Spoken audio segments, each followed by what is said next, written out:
Alrighty, hope everybody's doing fantastic on this Saturday afternoon. So a few announcements quick before we get into what we're actually going to be talking about. So this Wednesday, the Kick Six podcast returns.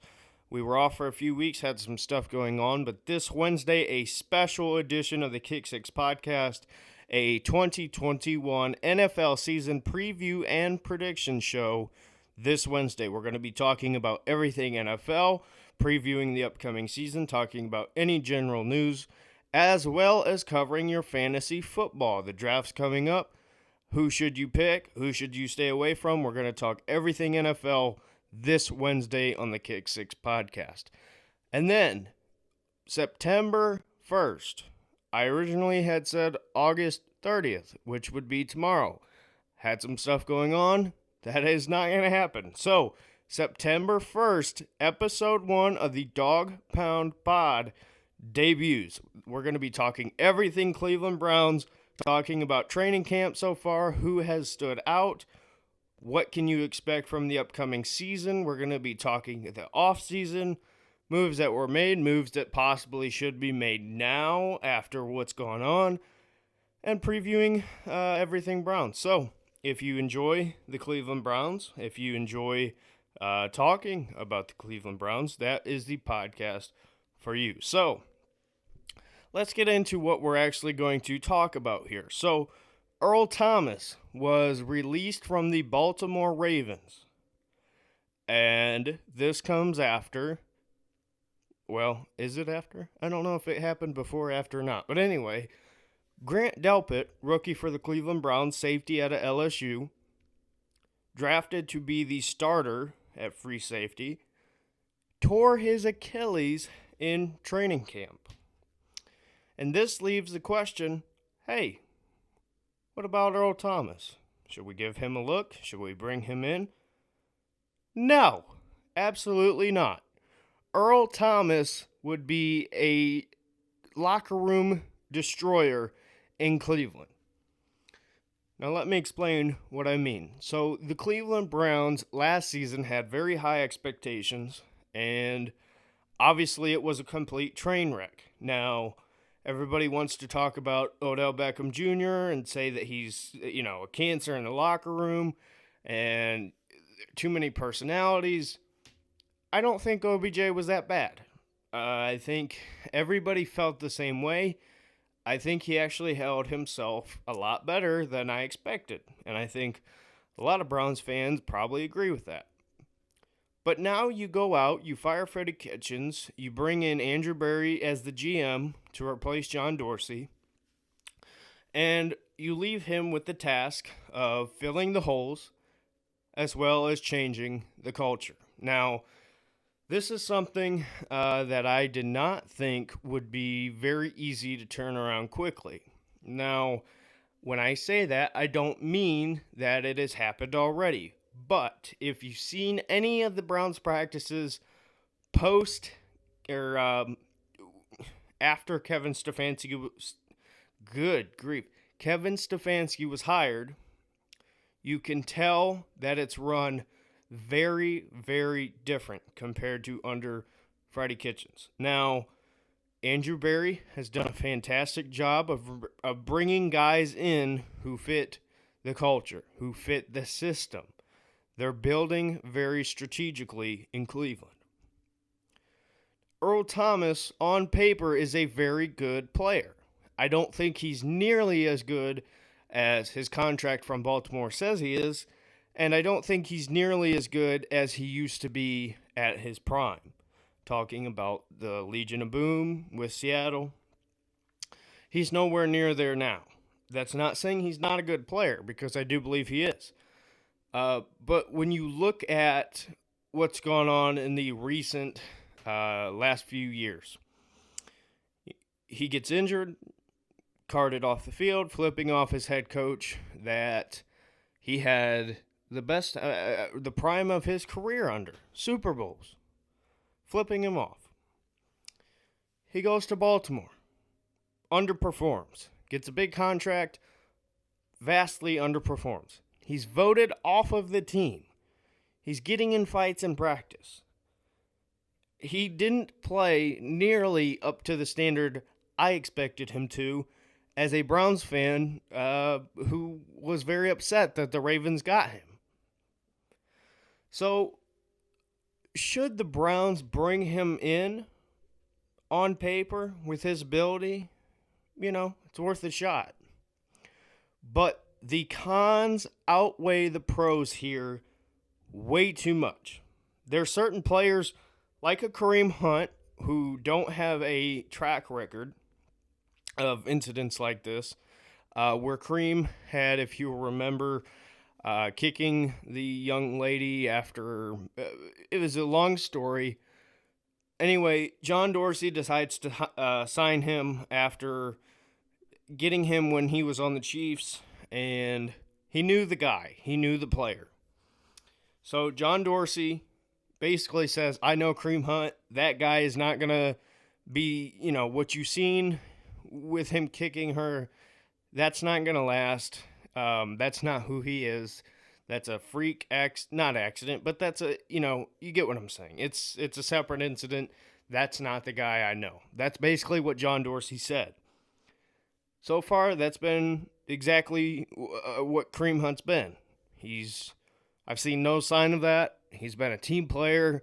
He's shown up. He's done his work. He's been a fantastic personality for the locker room, holding guys accountable.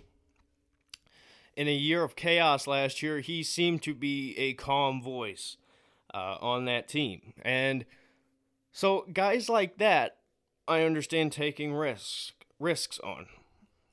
When you know who the guy is, you're comfortable that he's not going to have the same problems that got him released or cut in the first place.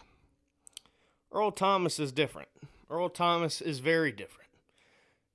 Like I said earlier, he's got this track record in the recent time of these issues. And the Browns have a first-year head coach, a first-year GM. They're trying to reset and fill the holes. The last thing you want to do is bring a player who is going to come in and he's going to be on fire from the standpoint of he's going to want to get back at the Ravens.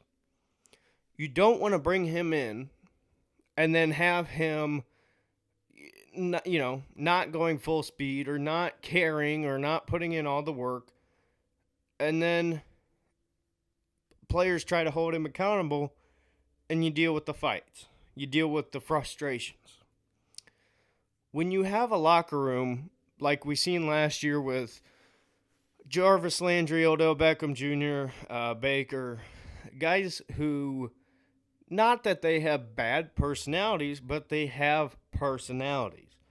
Just because you have a personality doesn't mean it's a bad one, and it doesn't mean that you can't turn, if that makes sense. And last season, you've seen the different players handle it different ways. Beckham and Landry were very frustrated, whereas Baker seemed more of a quiet, disappointed. He looked physically bad. When you shave your beard into 50 different mustaches during the day, that shows you mentally you're clearly not where you need to be. So bringing in an Earl Thomas when so far the reset seems to be working. You've brought in great guys, great characters, and everything seems to be going fine. If you bring in an Earl Thomas, you're risking ruining that all. And when I say the reset's been fine, I mean from a locker room culture standpoint. Even though it hasn't looked perfect on the field 24/7, the personalities in the locker room and the culture seem completely different. Completely different. And it's showing on the field as well, with trust, with routine and connection, if you will. So, no, the Browns should not bring in Earl Thomas. The reward is not high enough for the risk. He's not who he used to be.